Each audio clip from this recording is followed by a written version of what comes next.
નમસ્કાર વિદ્યાર્થી મિત્રો. તો આજના લેક્ચરમાં આપણે ચેપ્ટર 13ના જે થિયરી ભણી ચૂક્યા છીએ એના રિલેટેડ જેટલા બી દાખલા આવેલા એ દાખલા આપણે આજે જોઈશું.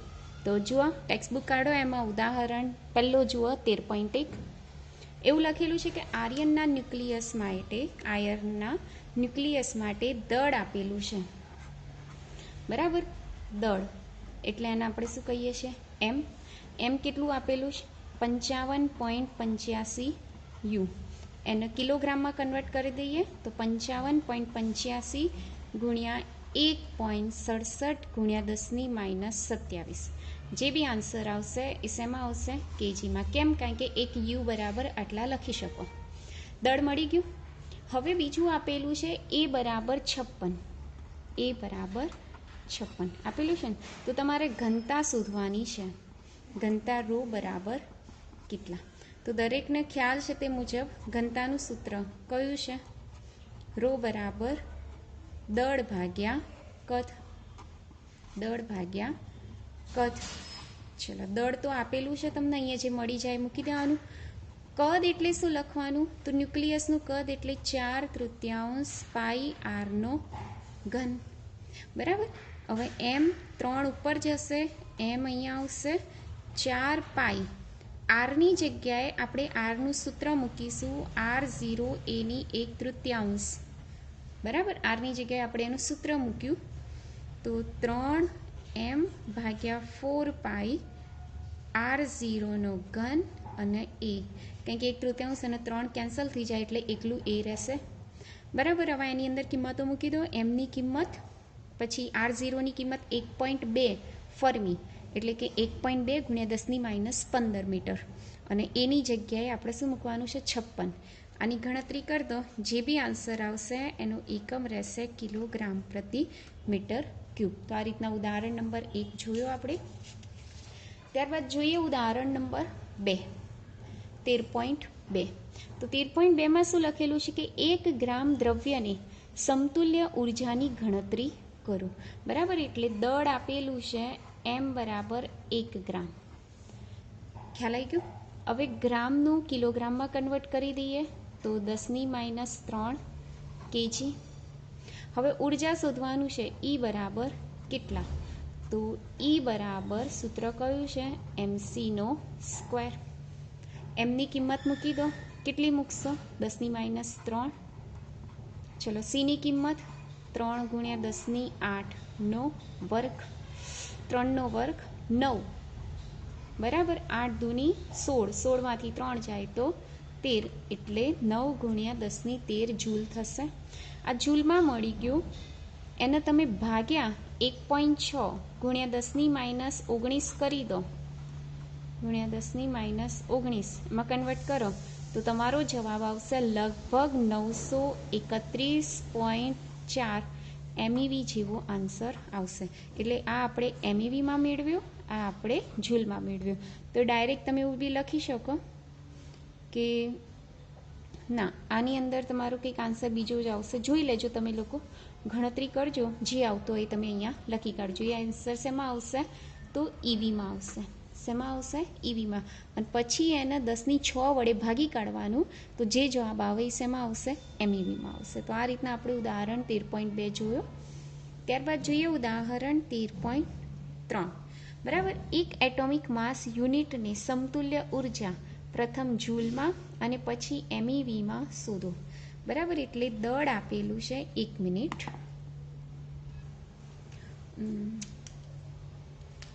જો, એક એએમયુ યુનિટ એટલે દળ આપી દીધું છે એમ બરાબર 1 યુ. એને સૌ પ્રથમ કિલોગ્રામમાં કન્વર્ટ કરો. 1.67 ગુણ્યા 10⁻27 કેજી. એને સમતુલ્ય ઉર્જા શોધવાની છે, એટલે ઈ બરાબર કેટલા? તો ઈનું સૂત્ર કયું છે? mc². એમની કિંમત મૂકી દો. 1.67 ગુણ્યા 10⁻27. સીની કિંમત 3 ગુણ્યા 10⁸ વર્ગ. બરાબર. જે બી આન્સર આવશે એનો એકમ કયો રહેશે? જૂલમાં. પછી એનું ઈવીમાં કન્વર્ટ કરો. તો ઈવીમાં કન્વર્ટ કરવા માટે એને શેના વડે ભાગી દેવાનું? 1.6 ગુણ્યા 10⁻19 વડે ભાગી દો તો જે બી આન્સર આવશે શેમાં આવશે? ઈવીમાં. અને આનો જે આન્સર આવ્યો એને તમે 10⁶ વડે ભાગી દો તો એ શેમાં આવશે? એમઈવીમાં. બરાબર? એટલે આ રીતના તમે આ દાખલો પણ કરી શકો છો. હવે એમ લખ્યું છે દળ ક્ષતિને એમઈવી પર સી સ્ક્વેરમાં દર્શાવો. હવે સી સ્ક્વેર એટલે જુઓ ઈની જગ્યાએ આપણે શું લખીએ? ડેલ્ટા એમસી સ્ક્વેર બરાબર. અહીં તમારો જવાબ લગભગ આવશે 931 એમઈવી. બરાબર. હવે દળ ક્ષતિ એટલે ડેલ્ટા એમ, તો સી સ્ક્વેરને નીચે લઈ લેવાના એટલે 931 એમઈવી પર સી સ્ક્વેર થઈ ગયું. એટલે દળ ક્ષતિને આપણે શેમાં દર્શાવ્યું? એમઈવી પર સી સ્ક્વેરમાં. તો આ રીતના તમે ઉદાહરણ ત્રીજું પણ કરી શકો છો. ત્યારબાદ તમે સ્વાધ્યાયના દાખલા કાઢો.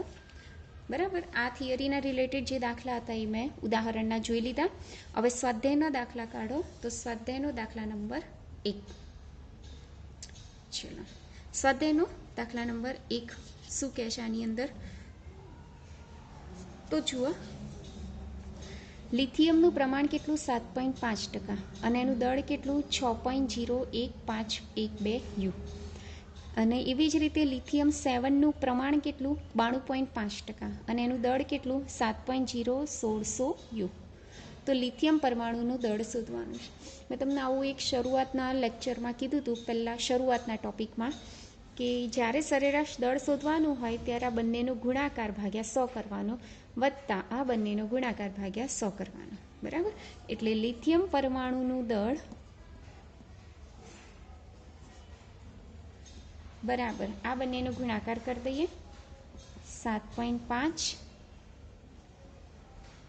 ગુણ્યા 6.01512 ભાગ્યા 100 વત્તા, ચલો એકનું થઈ ગયું. હવે બીજાનું લઈએ તો બીજામાં શું થશે? 92.5 ગુણ્યા 7.01600 અને ભાગ્યા 100. ખ્યાલ આવી ગયો? હવે આ બંનેનો ગુણાકાર કરી ભાગ્યા 100 કરો, બંનેનો ગુણાકાર કરી ભાગ્યા 100 કરો, પછી બંનેનો સરવાળો કરો. જે બી આન્સર આવશે એ તમારો જવાબ. એનો એકમ બી કયો રહેશે? યુ. તો આ રીતના તમે સ્વાધ્યાય 1નો દાખલો કરી શકો છો. એવી જ રીતના સ્વાધ્યાય 1માં બોરોન માટે કીધું છે. બરાબર. આ લિથિયમનું પૂરું થયું. હવે બોરોન. પણ બોરોનમાં શું કહે છે કે બોરોન 10 અને બોરોન 11નું દળ જ આપેલું છે, પ્રમાણ આપેલું નથી. અને એનો જવાબ આપી દીધો છે બોરોનનું પરમાણુ દળ. એટલે કે આપણે એના ટકા શોધવાના છે. બરાબર. તો ટકા કેવી રીતના શોધીશું? તો એક કામ કરીએ કે ધારો કે આપણે એક જે 5 બોરોન 10 છે નું પ્રમાણ x% લઈ લઈએ. તો 5 બોરોન 11નું પ્રમાણ કેટલું થાય? 100 - x% થાય. એવું જ થાય ને? બંનેનો સરવાળો કેટલો થવો જોઈએ? 100 થવો જોઈએ. તો એક x હોય તો બીજું કયું હોય? 100 - x. હવે આ સૂત્ર આપણે લાગુ પાડીએ. તો જો કેવી રીતના લાગુ પાડીએ સૂત્રમાં? તો બોરોનનું દળ બરાબર કોના કોનો ગુણાકાર કરવાનો? x ગુણ્યા 10.01294 x ગુણ્યા 10.1294 ભાગ્યા 100 વત્તા, હવે કોનો કોનો ગુણાકાર કરશું? આ બંનેનો ગુણાકાર કરશું. 11.00931 11.00931 ગુણ્યા 100 - x અને ભાગ્યા 100. ચલો, બોરોનનું દળ કેટલું છે? 10.811. અહીંયા બંનેનો ગુણાકાર કરો એટલે 10.1294x વત્તા આ બંનેનો ગુણાકાર કરો એટલે 1100.931 માઇનસ આ બંનેનો ગુણાકાર કરો તો 11.00931x અને આખાના નીચે હું 100 લખી કાઢું. ચલો, 100ને અહીંયા ગુણી કાઢીએ એટલે શું થશે? 1081.1 બરાબર चलो आ बंनेनी आपणे बादबाकी करीशुं। तो बादबाकी करो तो केटला थशे तो आपणे जोईए। तो बादबाकी करता आपणने कंईक मळे छे -0.819991x वत्ता 1100.931 અને ભાગ્યા 100 તો આ બાજુ લઈ લીધા। એક કામ કરીએ માઇનસ વાળું પદ આ બાજુ લઈ લઈએ એટલે 0.81991x અને આ પદ આ બાજુ લઈ લઈએ એટલે 1100.931 માઇનસ 1081.1 ખ્યાલ આવે। હવે એક્સને કરતા બનાવી દઈએ તો આ છેદમાં જતું રહેશે એટલે 1100.931 માઇનસ 1081.1 અને ભાગ્યા 0.81991 બરાબર। સાદું રૂપ આપી દો, જે બી આન્સર આવશે એનો જવાબ રહેશે અને શેમાં આવશે ટકામાં આવશે। શેમાં આવશે ટકામાં આવશે। જે કયું છે 5 બોરોન 10નું પ્રમાણ બરાબર। તો 5 બોરોન 11નું પ્રમાણ કેટલું થશે તો જે બી આન્સર આવ્યો ને એને 100માંથી બાદ કરી દો તો એ તમારો જવાબ। તો આ રીતના તમે સ્વાધ્યાયનો દાખલા નંબર 1 તમે કરી શકો છો। ત્યારબાદ જોઈએ ચોપડીમાં જુઓ તમે લોકો સ્વાધ્યાયનો દાખલા નંબર 13.2 બરાબર। આ દાખલો બી કંઈક એના જેવો જ છે પણ અહીંયા કેટલા સમસ્થાનિકો છે 3 તો 3 એનો સરવાળો થશે એટલે આપણે લખીશું નિયોન પરમાણુ દળ કોનો કોનો ગુણાકાર કરશું। સૌ પ્રથમ આ બંનેનો ગુણાકાર એટલે 19.99 ગુણ્યા 90.51 ભાગ્યા 100 ચલો વત્તા આ બંનેનો ગુણાકાર કરીએ તો 20.99 ગુણ્યા 0.27 ભાગ્યા 100 થઈ ગયું। હવે આ બંનેનો ગુણાકાર કરીએ તો 21.99 ગુણ્યા 9.22 ભાગ્યા 100 બરાબર। આનું સાદું રૂપ આપી દો, જે બી આન્સર આવશે તમારો જવાબ એનું એકમ રહેશે યુ। ખ્યાલ આવી ગયો। તો આ રીતના તમે સ્વાધ્યાયનો દાખલા નંબર બીજો પણ કરી શકો। જોડે જોડે ગણતરી કરતા રહેજો અને નોટબુકમાં લખતા રહેજો। ત્યારબાદ જોઈએ 7N14ની બંધન ઉર્જા MEVમાં શોધવાની છે। શું શોધવાનું છે બંધન ઉર્જા, યાદ રાખો બંધન ઉર્જા શોધવાની છે બરાબર। બંધન ઉર્જાનો સિમ્બોલ કયો બાઇન્ડિંગ એનર્જી એટલે કે EB તમારે શોધવાના છે। ચલો હવે અહીંયા ડેટાની અંદર જુઓ 7N14 એનો અર્થ કે પરમાણુ ક્રમાંક Z બરાબર કેટલા લેવાના 7। ચલો એ બરાબર કેટલા લઈશું આપણે 14 અને N એટલે આ બંનેમાંથી બાદ બાકી કરી દઈએ A માઇનસ Z એટલે 14માંથી 7 જાય તો કેટલા રહેશે 7 એટલે ન્યુટ્રોનની સંખ્યા 7 મળી। બંધન ઉર્જાનું સૂત્ર તમને કહું ડેલ્ટા MC² થાય બરાબર। તો સૌ પ્રથમ આપણે ડેલ્ટા M શોધવું પડશે। ચલો ડેલ્ટા M જો M આપેલા છે અહીં લખી કાઢું હું 14.00307 U ખ્યાલ આવી ગયો। ચલો હવે ડેલ્ટા M શોધી નાખીએ। ડેલ્ટા એમનું સૂત્ર કયું Z MP વત્તા N MN minus capital M આ સૂત્ર છે બરાબર। હવે આની અંદર કિંમત મૂકી દો તો જુઓ 7 ઝેડની કિંમત આપણે કેટલી મૂકીશું 7 બરાબર। હવે MP તો MP અને MNના મૂલ્યો તમારે યાદ રાખવાના નથી પરંતુ તમને ક્વેશ્ચન પેપરમાં આપી દેશે। અહીંયા સ્વાધ્યાય જુઓ તો સ્વાધ્યાયમાં કિંમત આપેલી છે દેખાય છે। તો જો આ MH લખેલું છે MH એટલે પ્રોટોનનું દળ આપેલું છે 1.00785 અને ન્યુટ્રોનનું દળ આપેલું છે 1.00865 બરાબર। તો આ કિંમતોનો આપણે અહીંયા ઉપયોગ કરીશું। તો જુઓ એમપીની કિંમત મેં અત્યારે બતાવી એ પ્રમાણે 1.00785 એનની કિંમત કેટલી છે 7 MNની કિંમત મૂકીએ તો 1.00865 બરાબર અને કેપિટલ એમની કિંમત આપી છે કેટલી 14.00307 આનું સાદું રૂપ આપી દો બરાબર। તો જે બી આન્સર તમારો આવે એને આપણે અહીંયા લખીએ તો તો જુઓ, ગુણાકાર કરો, સરવાળો કરો અને પછી એમાંથી આ વસ્તુ બાદ કરી દો તો તમને એના ઉપરથી ડેલ્ટા એમ મળી જશે. બરાબર, જે બી આન્સર આવશે એનો એકમ કયો રહેશે? યુ. હવે તમારે શોધવાનું છે બંધન ઉર્જા. બંધન ઉર્જાનું સૂત્ર કયું? Delta MC square. હવે ડેલ્ટા એમની કિંમત તમે એ મૂકો, બરાબર. સીની કિંમત 3 × 10⁸ મૂકો ને બધું મૂકો એટલે તમને જવાબ મળશે જૂલમાં. પાછું જૂલનું ઈવીમાં કરવાનું, પછી ઈવીનું પાછું MEVમાં કરવાનું. એના કરતાં ડાયરેક્ટ હું તમને કહી દઉં શોર્ટકટ કે આ ડેલ્ટા એમનો જે બી આન્સર આવ્યો એને 931, અહીંયા જો તમને આપેલું છે 900, આની અંદર આપેલું જોશે, આ દેખાય છે, એક યુ બરાબર 931.5 MEV/c², બરાબર. એટલે 931.5 MEV/c², આ કિંમત આપેલી છે. હવે અહીંયા ડેલ્ટા એમ c² તો છે, c² અને c² કેન્સલ થઈ ગયા. ડેલ્ટા એમની જગ્યાએ કિંમત મૂકી દો 931.5, જે બી આન્સર આવશે એનો એકમ કયો રહેશે? MEVમાં.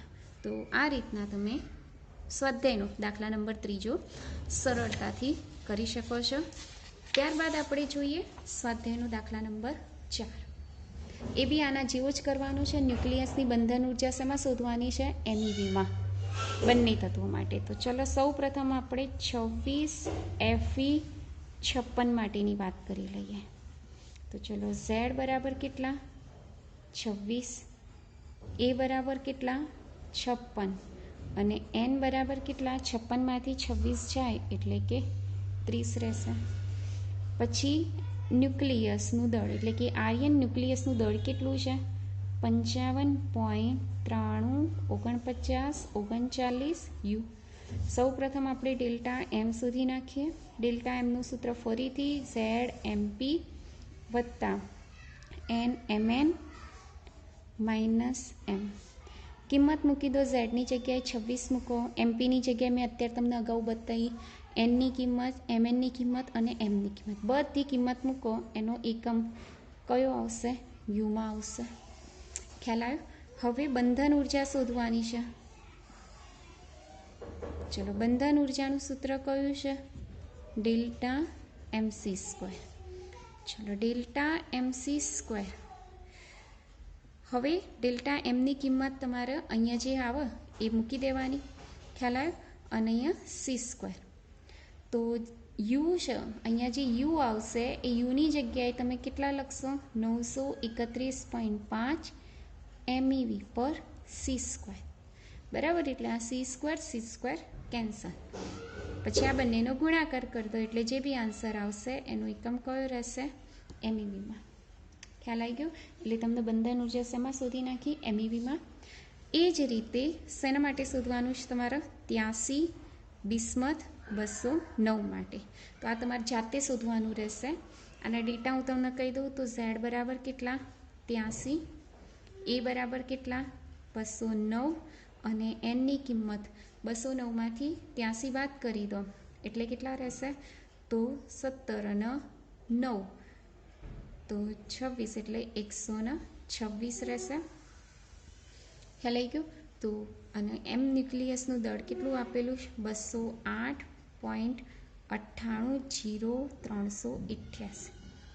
આમાં બી પહેલાં તમે ડેલ્ટા એમ શોધી નાખો, પછી તમારે બંધન ઉર્જા શોધી નાખવાની. બંધન ઉર્જા કશું જ નહીં કરવાનું. આ જે આન્સર આવ્યો યુમાં, બરાબર, એની જગ્યાએ ખાલી કેટલા લખી દેવાના? 931.5 MEV. બસ આટલું કરવાનું છે. યુની જગ્યાએ તમારે શું લખી દેવાનું?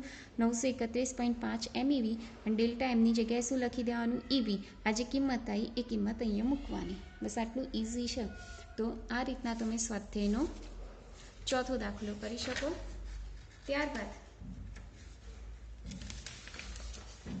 આપણે જોઈએ સ્વાધ્યાયનો દાખલા નંબર 5. તો જુઓ સ્વાધ્યાયનો દાખલા નંબર 5. સિક્કાનું દળ આપેલું છે 3 ગ્રામ, બરાબર. હવે આપણે ધોરણ 11માં આવું એક સૂત્ર ભણી ગયા હતા, M/M0 બરાબર N/M0, બરાબર. હવે એમ બરાબર શું લખાય? એન ગુણ્યા M0 અને ભાગ્યા એને. ખ્યાલ આવે? હવે એનના સૂત્રનો કરતા બનાવીએ તો એન બરાબર શું થાય? એમ ગુણ્યા એને ભાગ્યા M0. હવે એમની કિંમત આપણને આપેલી છે 62.92 યુ છે. યુની જગ્યાએ આપણે ગ્રામમાં કન્વર્ટ કરી દઈએ તો 62.92 ગુણ્યા 10⁻1.67 અથવા તો તમે ડાયરેક્ટ એનું દળ લઈ લો ને. એનની કિંમત છે 3, એનની કિંમત 6.023 ગુણ્યા 10⁻23 અને M0 એટલે અણુભાર. અણુભાર એટલે આપણે એનો કેટલો લઈએ છીએ? 63. બરાબર? એટલે આ ગ્રામ અને આ ગ્રામ એટલે ગ્રામ ગ્રામ કેન્સલ થઈ જાય. બરાબર? એવું માની લઈએ તો અહીંયાથી આપણને એન મળી જાય. ખ્યાલ આવે? હવે આપણે ઓરિજિનલ આપણું જોઈએ તો જો ઝેડ બરાબર કેટલા આપેલા છે? 29. એ બરાબર કેટલા છે? 63. તો એન મળી જાય. 63માંથી 29 બાદ કરીએ તો કેટલા રહેશે? તો 30 ને 4 34 રહેશે. અને એમ બરાબર આપેલા છે 62.960 યુ. હવે સૌ પ્રથમ તો તમારે શું કરવાનું છે? તો આની મદદથી પહેલાં ડેલ્ટા એમ શોધી નાખો. કયું સૂત્ર? ઝેડ MP વત્તા એન MN માઇનસ એમ. બરાબર? આની અંદર કિંમત મૂકી દો. જે બી આન્સર આવશે એનો એકમ કયો રહેશે? યુ. યુ શોધ્યા પછી EB બરાબર યુને તમારે ડાયરેક્ટ શું લખી દેવાનું? 931.5 MEV લખી દેવાનું. એટલે જે બી આન્સર આવશે શેમાં આવશે? MEVમાં આવી જશે. હવે આ એક ન્યુક્લિયસને તોડવા માટે આટલી ઉર્જાની જરૂર પડે. તો આવા તો આપણી પાસે કેટલા પરમાણુ હશે? N પરમાણુ. તો અહીંયા લખીએ બધા જ ન્યુક્લિયસને તોડવા માટે જરૂરી ઉર્જા તો કેટલી થશે? EB ગુણ્યા N. બરાબર? એ તમારો આન્સર રહેશે. જૂલમાં બી શોધી શકો છો. જૂલમાં શોધવા માટે શું કરવાનું? તો આ જે બી જવાબ આવ્યો એને ભાગ્યા 1.6 ગુણ્યા 10⁻13 વડે ભાગી નાખો એટલે જવાબ જૂલમાં આવી જશે. ફરીથી આમાં શું કહે છે કે સિક્કાનું દળ, આખા સિક્કાનું દળ 3 ગ્રામ છે. હવે એમાં શું લખે? બધા જ ન્યુટ્રોન અને પ્રોટોનને એકબીજાથી અલગ કરવા માટે જરૂરી ન્યુક્લિયર ઉર્જાની ગણતરી કરો. અને સિક્કો સંપૂર્ણપણે શેનો બનેલો છે? કોપરનો. હવે પહેલાં આપણે એ શોધવું પડે કે સિક્કામાં કોપર પરમાણુની સંખ્યા કેટલી? કારણ કે જેટલા પરમાણુ હશે એટલા જ ન્યુક્લિયસ હશે. બરાબર? તો સૌ પ્રથમ આપણે પરમાણુની સંખ્યા શોધી નાખી આ સૂત્રની મદદથી. બરાબર? કિંમત મૂકી દો. એમની કિંમત 3 ગ્રામ ને M0 એટલે પરમાણુ ભાર જે કેટલો છે? 63 ગ્રામ લઈ લઈએ. બરાબર? એટલે એ થઈ ગયું. એટલે એનની કિંમત આ 23. તો આટલી કિંમત આપણને મળી ગઈ એનની કિંમત. હવે આપણી પાસે આ ડેટા ઉપરથી ડેલ્ટા એમ શોધી નાખીએ. આ એક ન્યુક્લિયસને તોડવા માટેની જરૂરી ઉર્જા હતી. આવા તો આપણે બધા જ ન્યુક્લિયસને તોડવા માટે જરૂરી ઉર્જા જોશે એટલે EB ગુણ્યા N કરી દેવાનો. જે બી આન્સર આવશે MEVમાં. અને જો આને જૂલમાં બી પૂછ્યું હોય તો તમે ભાગ્યા 1.6 ગુણ્યા 10⁻13 કરી શકો. તો આ રીતના તમે સ્વાધ્યાયનો 5મો દાખલો કરી શકો.